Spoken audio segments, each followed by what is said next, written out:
benvenuti alla lezione numero 11 della sezione lettura e repertorio. E allora andiamo a pagina 46 del nostro manuale e troviamo un autore classico, di nuovo, come l'Inno alla gioia Beethoven, e adesso una canzonetta di Mozart. In realtà questa è una versione un po' rivisitata di una piccola melodia popolare francese, sulla quale Mozart poi ha fatto alcune variazioni. E allora andiamo ad analizzare il pentagramma mentre voi lo osservate. Io vi descrivo: chiave di violino per la mano destra, chiave di basso per la mano sinistra. Attenzione, perché stavolta dopo le due chiavi abbiamo un diesis, che è lo stesso.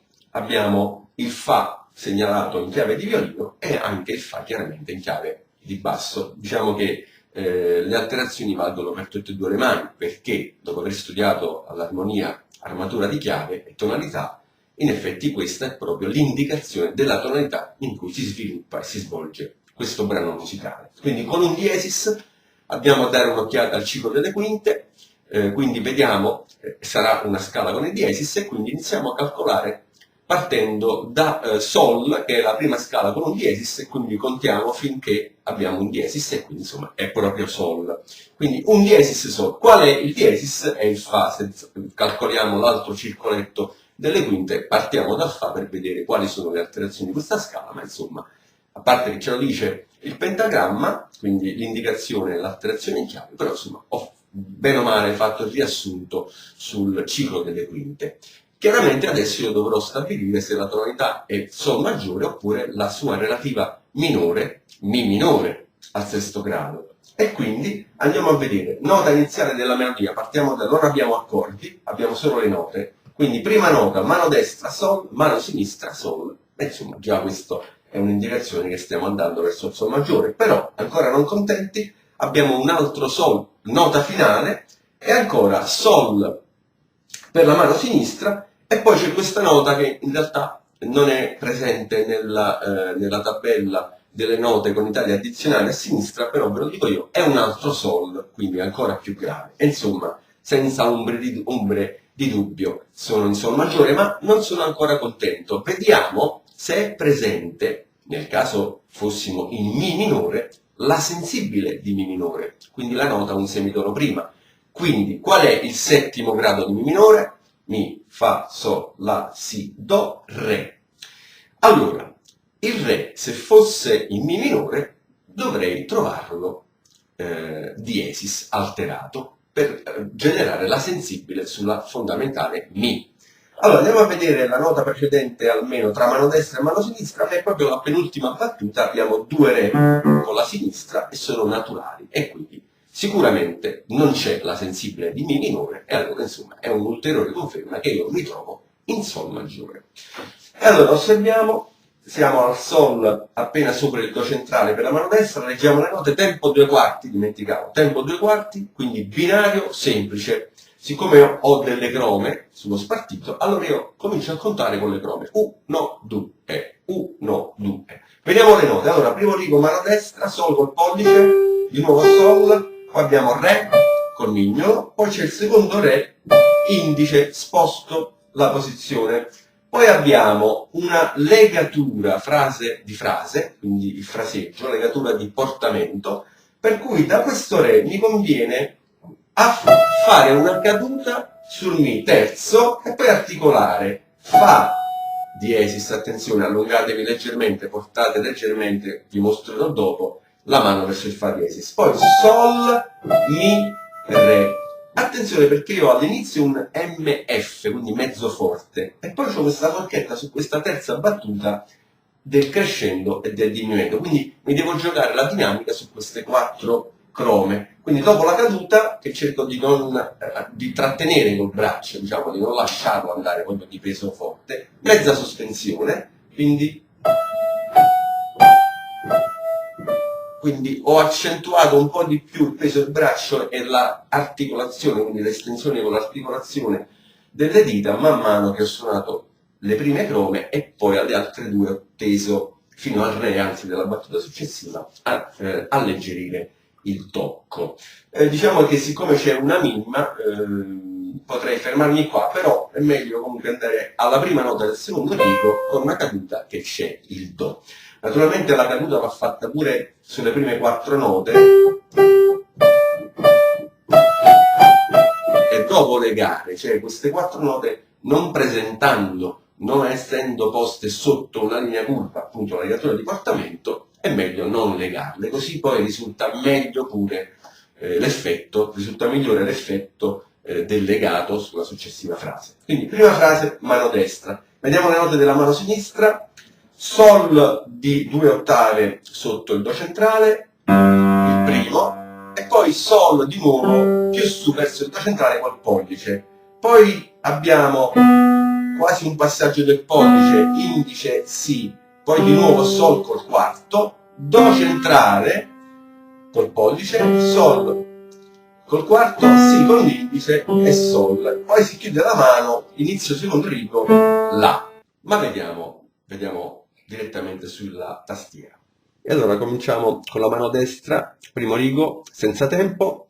1, 2, 1, 2, 1, vado verso il Fa diesis, 2, 1, 2, inizio secondo rigo. Ma vediamo al punto della terza battuta con questo crescendo e diminuendo, quindi terzo dito sul Mi, 1, 2, 1, quindi pian piano aumentare.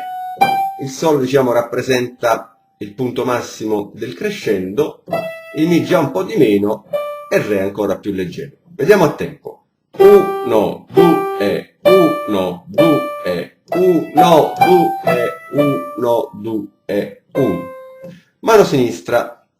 Anche qua tutta staccata, in effetti non devo preoccuparmi di legare, posso fare tante piccole cadute e quindi leggiamo le note, Sol, Sol, Si, Sol, Do, Sol, Si, Sol e La sul secondo rigo. A tempo, 1, 2, 1, 2, 1, 2, 1, 2, 1. Anche la sinistra partecipa alla terza battuta con un Do con la stessa intensità delle note precedenti, ma un Sol leggermente più accentuato, un po' più forte, per poi ritornare sul Si con la stessa dinamica precedente. E vediamo a mani unite, 1, 2, 1, 2, 1, 2, 1, 2, 1. Ecco, allora risulta la terza battuta più particolare, insomma più complicata per il fatto che la mano destra lega e la mano sinistra non lega, quindi io continuo a fare sempre Mi, Fa, Sol per provare. Ecco, arrivato al Fa col Sol, da una parte devo fare la caduta e dall'altra devo articolare. Questo è il punto, quindi. E anche qua, anche tra il Mi e il Re, la mano sinistra fa la caduta, sul Si la mano destra fa la legatura, quindi è 1, 2, 1, 2.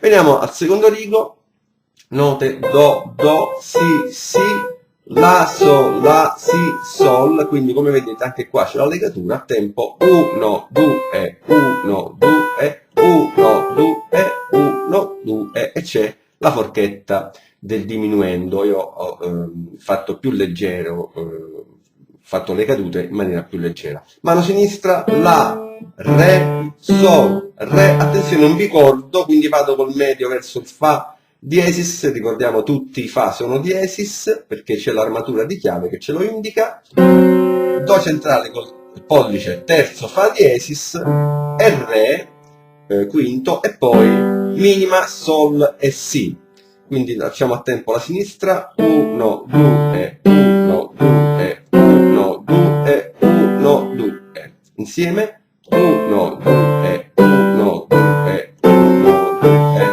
1, 2.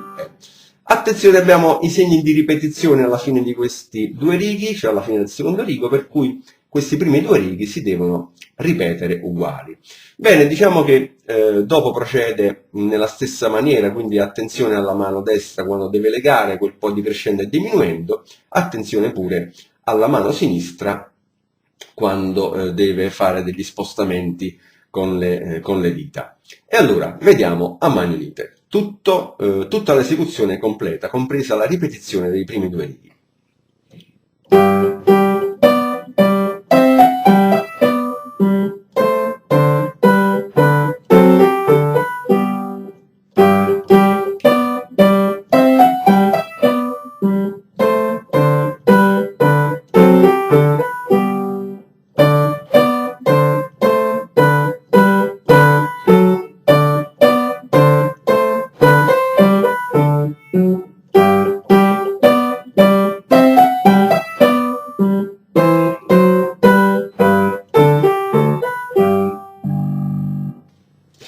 Ebbene, diciamo che è molto importante giocare con le dinamiche, quindi cercate di concentrarvi sulle varie forchette, i colori indicati, dinamiche indicate dalle lettere P, piano, MF, mezzoforte. Ricordate che a pagina, nella teoria, a pagina 11 c'è il prospetto dei simboli musicali, quindi pagina 11 vedete abbiamo MF, MP, insomma il loro significato, quindi potete vedere il tutto, e poi c'è questa forchetta più lunga verso, quindi un diminuendo, che prende la seconda e la terza battuta dell'ultimo rigo, che è insomma una forchetta efficace per ridurre poi gradualmente l'intensità del suono delle note fino a quella finale.